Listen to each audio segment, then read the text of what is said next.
have no more room for mistakes. They either go 3 wins in a row and make the comeback of their lives, or they fail and eSuba get rank 1. So right here, with Zach, Sejuani, all of them being out, and Skarner being locked in as a first pick, Jarvan is one of those picks that kind of make sense.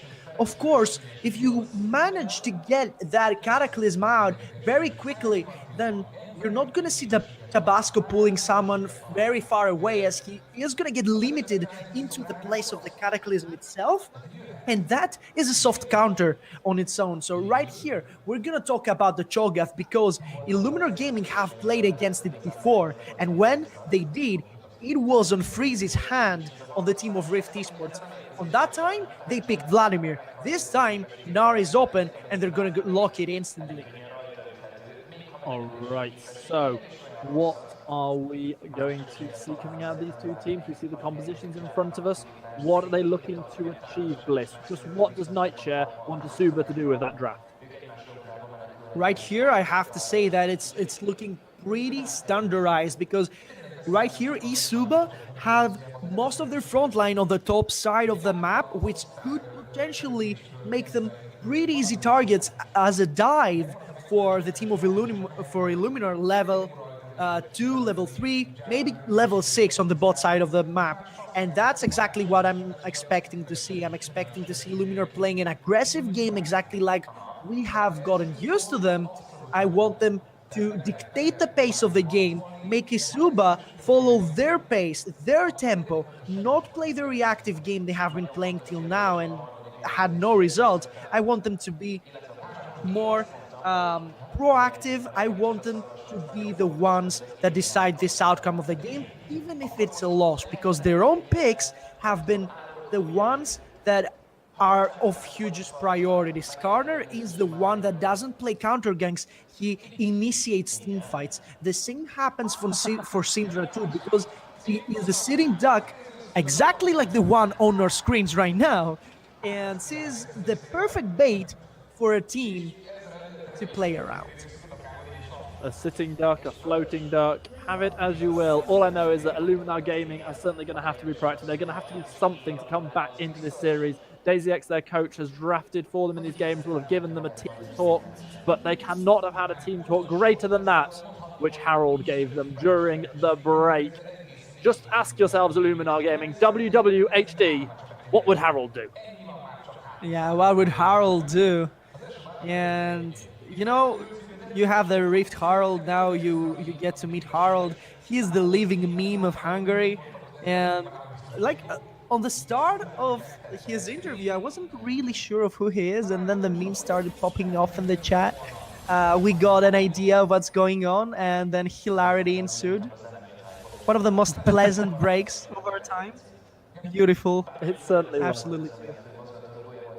It's worth pointing out, unsurprisingly for people who've been playing on patch 8.5, that Tabasco is running Predator on Skarner, so his opportunity to make big plays with that Predator Impale certainly going to be there. He's going to be a scary force at level 6, as you talked about.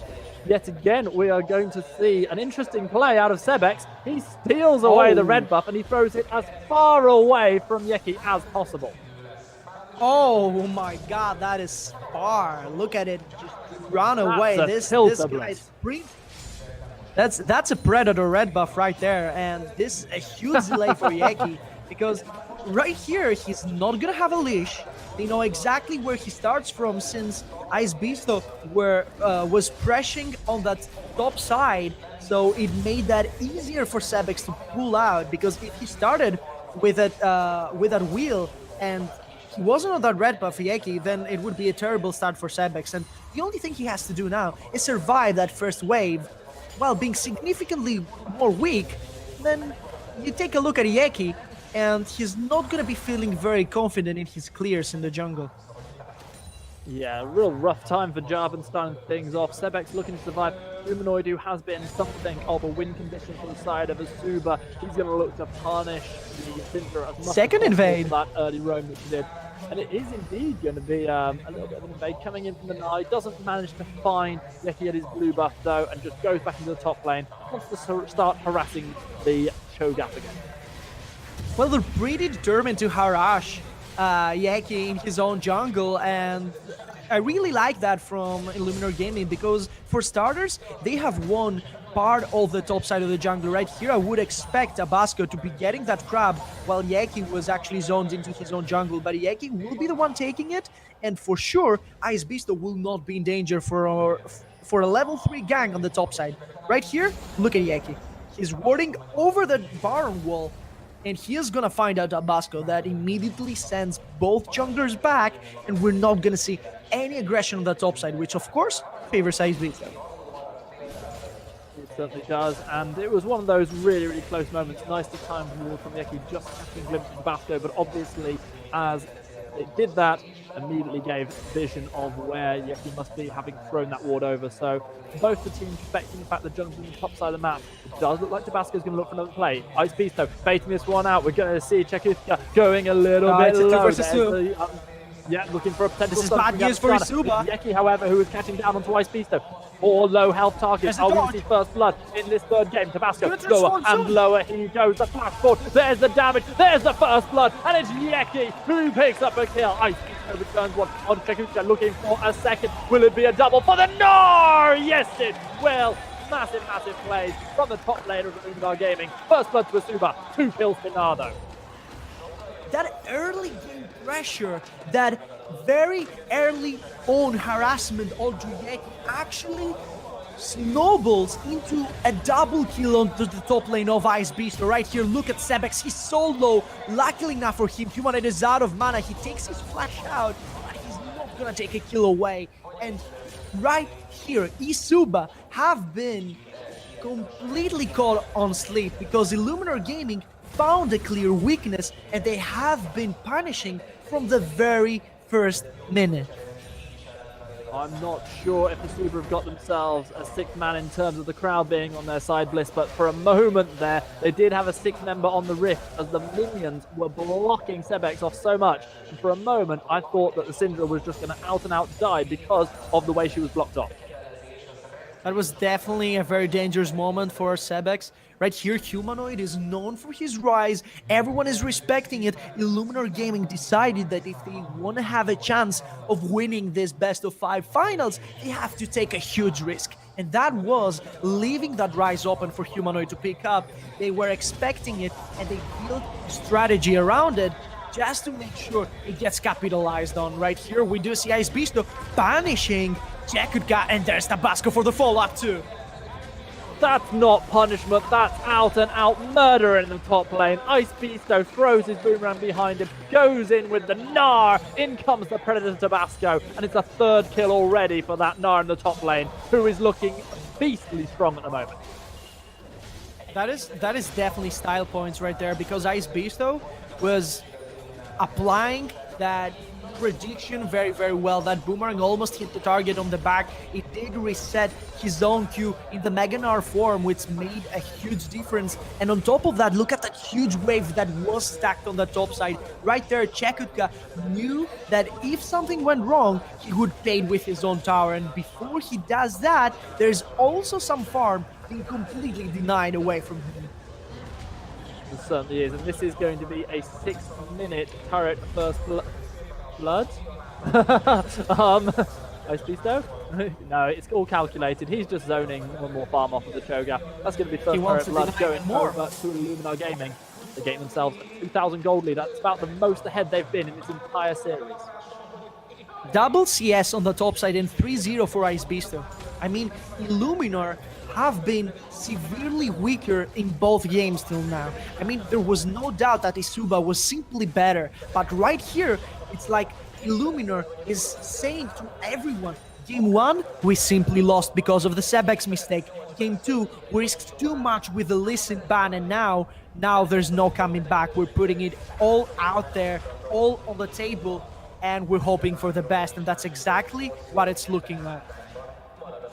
Yeah, they desperately want to give the crowd more League of Legends games tonight, and they desperately want to be able to get their hand on the trophy, on the prize money.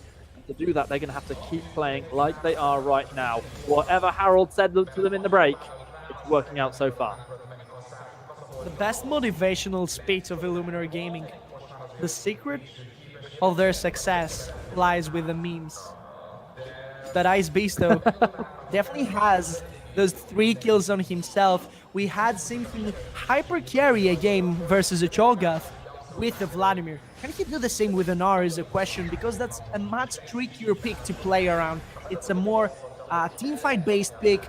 He will be creating space and pressure for his own team into the team fights, but he definitely does not have that hyper carry factor like a Vladimir does. So is the 3-0 right here being wasted onto Nar, or is that split push gonna be insufferable for Chekutka to the point that eSuba loses game 3?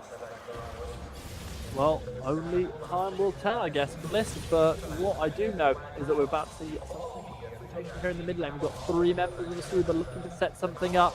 We have got Tabasco lurking on his Skarner, trying to make some proactive plays as well as he steps into the jungle, maybe just to steal away one of those portals.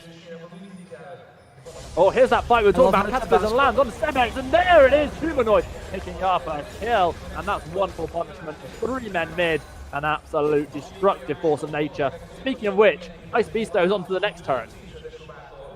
There's your sitting duck. You knew that Sebex is gonna be the #1 target for the team of eSuba. Everyone in that game knows that. We know that, and that was a really good execution, because when you have a plan that is known to your opponents and you still manage to execute it, that's really good execution. Right here, Tabasco actually grabs Humanoid, and it's 2 versus 1. Yeah, Humanoid not going to be able to get out with the Realm Warp. The stun landing perfectly from Tabasco. That's going to be a 4th kill for Ice Beast. So he arrives in the mid lane to avenge Sebex and to try and put down some damage onto this mid lane outer turret.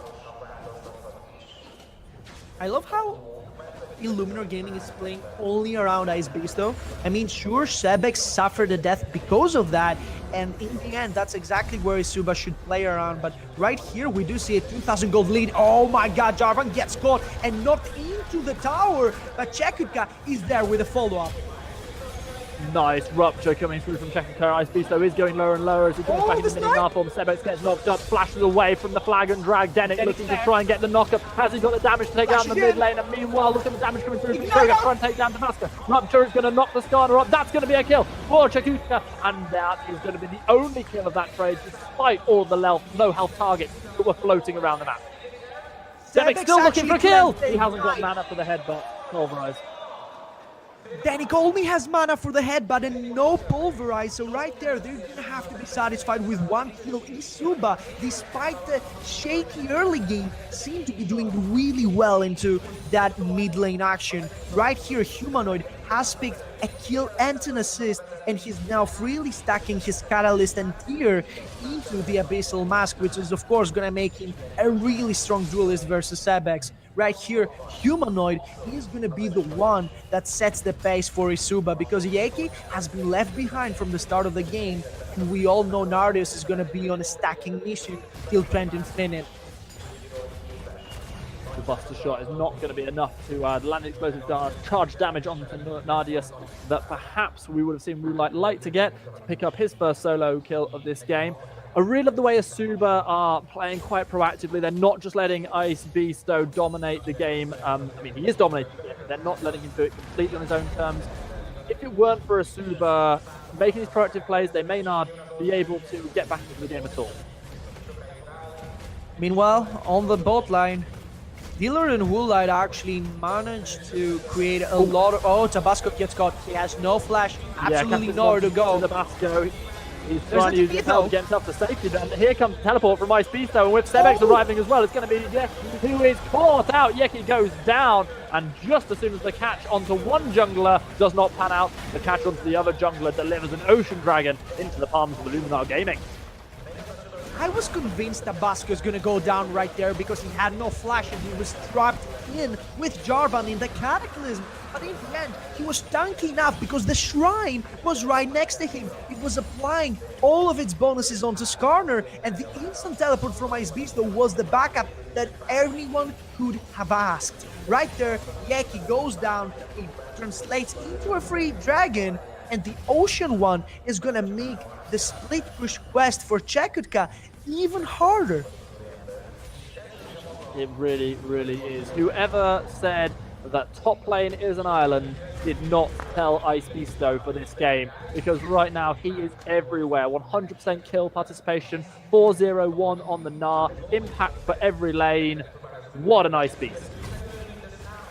Well, there is gonna be an effort to shut him down. Right here, Sebex is simply stacking his tier, and so is Nardius. So basically, we are seeing eSuba in a stacking mission. They want to simply scale, because even Cho'Gath is really strong into the late game fights when he gets those stacks of Feast onto minions and champions.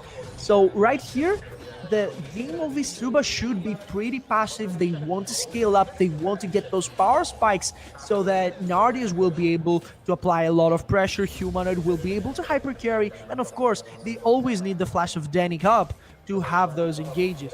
On the other side, Illuminar are playing against the clock. They need to end the game with the small advantages they have already collected before eSuba will be able to come back, as we saw Illuminar try to do in the first game. Yeah, exactly what I was just about to say. It all feels very, very familiar. Obviously, Illuminar were not able to turn the game around in the end, but they came so close before Sebex's errors cost them in the end. Right now, however, we do see Nardius and Humanoid over there. They keep themselves mostly safe. They're level or ahead on farm in comparison to their lane opponents. It's only in the top lane where we see the absolute demolition that Ice Beast has been putting down. Well, you can see Super using that new information in their advantage right there. They know they have lost the tower first blood on the top side, and they are using that extra space created to provide Humanoid with free farm. He was freezing the lane next to his tier 2 tower, and he was getting farm that he would normally not be able to get. While on the mid lane, we do see Nardius being the one responsible for the defense of the mid lane tower. Tabasco possibly looking for a predator play here. He is going to find engage. Tushka, and there's going to be the Gnar joining the fight. That might be a Cho'Gath, but he's Zuma, not even close to tanking bopping. up at level 9. 15 minutes in, and he drops down again. And this time, Tabasco picks up the kill from his top lane. Oh, But there here comes he the is. potential fight. The Warp Rise, the Flag and Dragon smashed away by Ice Beasto. There's the Gnar into the wall. Stuns up too, but I don't think Ice Beasto's going to be able to get away. Or will he prove me wrong? No, not this time. Nardius comes in just as Gnar leaps the wall. Gets that shut down for his team, and that is just what eSuba needed. What they didn't need was Woolite pushing down this turret in the top lane. They have been looking for the shutdown for way too much. That gold is going to go over to Humanoid, and he is on a hyper-carrying mission. Nardius receives the unleashed power. Now Sebex flashes away. He knows there's no Cataclysm, but it's not needed. The Mystic Shot is not going to be there, but Danik goes for the engage. That's not gonna be enough. Danik picks it up, but it costs him his own life. It's a 1-for-1 trade, and eSuba get the kill on Sebex, but with no return. Danik goes big, but then immediately goes home. There's something about Alistars in today's games. They are going full-out aggression in these games, no matter what it means for their team. I'm not entirely sure a kill onto a support is worth giving over a kill to a Skarner for. But you know what? Danik at least managed to get the Cinder off the table for a little while. I for sure prefer Tabasco to the Skarner rather than the Lee Sin, because he has been doing wonders. He knows that Chekutka has been a very stable target, a target that really has no means of self-defense against that much heavy crowd control, and that has put Ice Beasto into the right foot into game 3. Right here, Illuminar Gaming can play a split with teams that Chekutka can do nothing about, but Ice Beasto keeps finding himself into teamfights he shouldn't be finding. He finds himself a way out this time though, Bliss, getting himself to safety as Illuminar secure the Rift Herald. They'll pop that one down, and they don't even lose their top laner. It's time to discuss items, Greyheart, because I see no Frozen Mallet being picked up by Ice Beasto, and we all know what that means. He's gonna go for the Blade of the Ruin King, completely split push build, which is gonna make him weaker into team fights. But when it comes to 1 versus 1 versus a Righteous Glory that he can steal movement speed from, Gnar is gonna be a nice beast. He absolutely is. He won't be able to put down that icy passive of the Frozen Mallet, but he'll definitely have the beast part of things, because right now there is no way Humanoid can deal with Ice Beast. He's just, he's in a little league of his own at the moment. That's the Khan build with the Black Cleaver, Blade of the Rune King, and Phantom Dancer, making that split push completely insufferable for tanks. And Chekutka could have 6 item build, but in the end, he wouldn't be able to beat him with those items because Gnar, as a champion, is a natural split pusher, and he can very easily play around his movement speed and his ability to kite around tanks. Right here, Mountain Drake is spawning, as we all can see, and this is going to be a very important objective, as eSuba have been playing around those 20-minute Barons.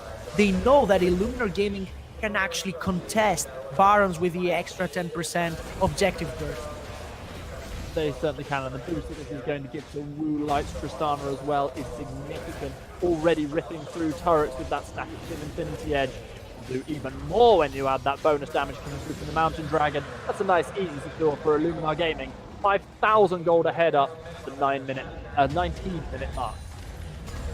And the one next is going to be an Ocean one, so the chances of Illuminar Gaming snowballing through the means of dragons are definitely gleam. Right here, I think that Illuminar Gaming need to actually seal the deal by taking most of the jungle space eSuba have away from them and choking them away from resources, because eSuba are straight up stacking up, they're scaling, they're waiting for Nardius to become a beast, same maps for humanoid, and when that happens, they have pretty realistic chances of coming back, and Illuminar Gaming really do not want to go there. Alrighty, so you were talking about those items. We've got a real difference here in the mid lane where Syndra has completed the Archangel Staff. A Seraph's Embrace upgrade is there, whereas it is not for Rise yet, still stacking. We've just had the completed Mana Moon for Ezreal, so at least he's got that on top of his team. Well, Sebex is definitely way too far behind in terms of farm. 50 CS is no joke. That's a lot of gold being deprived of the mid laner of Illuminar, while Humanoid really has a lot of way in front of him. He hasn't had his Seraphs yet. He's getting close. His Abyssal Mask is there, and once that Void stuff comes out, he's gonna be looking to go onto those fights, because Braum barely has an Aegis of the Legion, and even when it becomes a Solari, the Void stuff is gonna be more than enough to burst through. Bliss, what do you make of the 4-1 push that Illuminar are currently going for, popping the Herald down in mid lane, but leaving Tristana down on her own in the bot lane with Gogan? This is good timing, because if the tier 2 tower falls for any reason, then the Baron gets completely unlocked for the team of Illuminar. Of course, they have absolutely no way of collapsing there because of the 4 versus 4 and Woolite being on the bot side. But as a result of that movement, they do get the bot side tier 2, and now their access to the tier 2 mid lane tower is unlimited. They can actually surround it from top side, they can surround it from bot side, and it's already half HP because of the Rift Herald. Once it goes down, which will go right now, that Baron buff rush is something only Humanoid can answer to with a Warp Gate. Alex, I was a fool not to believe in Wulight's positioning. He takes himself that turret in the bot lane. They turn to the mid lane and get one as well. Wulight jumping himself away from Yeki there, and he's able to get out pretty quickly. Daylord jumping to the Basio. Does look like eSuba desperately trying to return with a turret of their own, but they just don't have a wave. They currently don't have a way back into this game, apart from the hope they can scale up. They definitely have a way into this game, but it's very time consuming. I mean, right now, any teamfight we could see happening would not end up well with a 2-item power spike Tristana and Sebex actually getting his Void stuff too. This is very dangerous timing for eSuba to be looking for a fight. The only reason they were looking for one before was because Sebex had just recalled and they knew it was 5 versus 4. Right now, the best thing Illuminar can do is apply pressure with a split pushing potential of Ice Beasto. If they don't do that, then you can see Nardius already having his Muramana, the Seraph's Embrace is stuck, and eSuba are getting closer by the minute. They're running out of time, and Illuminar need to seal the deal after they get all tier 2 towers with the Baron, which they are exactly looking at right now. going back to that first game where Illuminar were trying to stall out, they had the Azir for wave clear, and it felt like they were struggling. Watching Blue Light there with his wave clear, it feels like yet again the team who want to stall out do not have as much wave clear as the team who are pushing them closer and closer to their demise. I'm looking forward to eSuba's plan, because right now they're definitely not leading this series. 7,000 gold is what separates them and Illuminar Gaming. Oh, there's the Impale. Yeki gets caught, and the Glacial Fissure ×4, and there comes the fight with Illuminar actually zoning them away. Yeah, and this is all without the Gnar present. Here comes Ice Beast, though. He's joining the fight now. Will it be too late for Tabasco, though? Down he goes. He uses the feet. Nom nom nom nom nom onto the Skarner. But here comes Blue Light with the damage, and he goes nom nom nom. One kill for me. Flash away from Humanoid. Gets the roots onto Blue Light. Going to keep himself alive a while, but Ice Beast, though, with the slow. Using the Blade of the Rune King. There's the Gnar, and it's another kill. This one goes from Syndra. Another one for Tristana. Everybody's dead apart from the Alistar, and Illuminar Gaming turn to the Baron. On the meantime, all that teamfight happened for so long that Yeki actually respawned. Right now, he doesn't look eager to go and contest that Baron buff, which is of course going to result in the hands of Illuminar Gaming. This is going to result into a total of 10,000 gold lead for the Polish Illuminar, and this looks really good for their first win of the match. Looking at that replay, that's my favorite replay of all time. That's a time we got lapse. Dragon spawn. It was wonderful. We've got the Dragon spawning. It's going to be another Ocean Dragon onto the Rift. Pretty sure Illuminar are going to be in a comfortable position to do that whenever they want. But right now, they're probably just going to pay attention to their lanes. I would call the fact that eSuba are losing their first game with Humanoid on Rise highly ironic, because right now most of eSuba are sitting on very comfortable picks for them, and it was simply great execution from Illuminar, because that topside snowball has definitely gone out of control. And right here, if eSuba want to survive this Baron buff, I mean, they have to either set up a trap, which looks like is their plan, or turtle into their own base, which will backfire if Ice Beasto gets into that front door of those. Alright, Gnar is pushing down in the top lane. He's enough to split push away. He's got himself a teleport available whenever he wants. Tabasco still looking to see if he can catch onto anybody. That Predator up in the last Glory too was a massive deal. This time Yeki managed to flash himself to safety. Little too late though there, Yeki. You didn't do that last time. Well, there's the Baron buff minions knocking on the front door for both top side and bot side. There's Yeki with engage. X-Plus following up, and Sebex is the first target.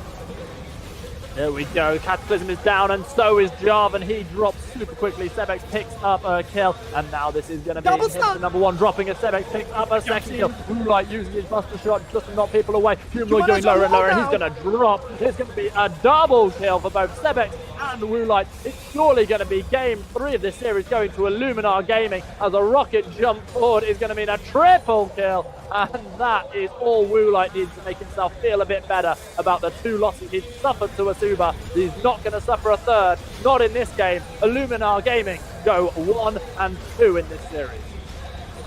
Illuminar Gaming with the amazing execution of Game 3 stay alive in this V4 Grand Finals and say no to going back home without a win. Well, there we go.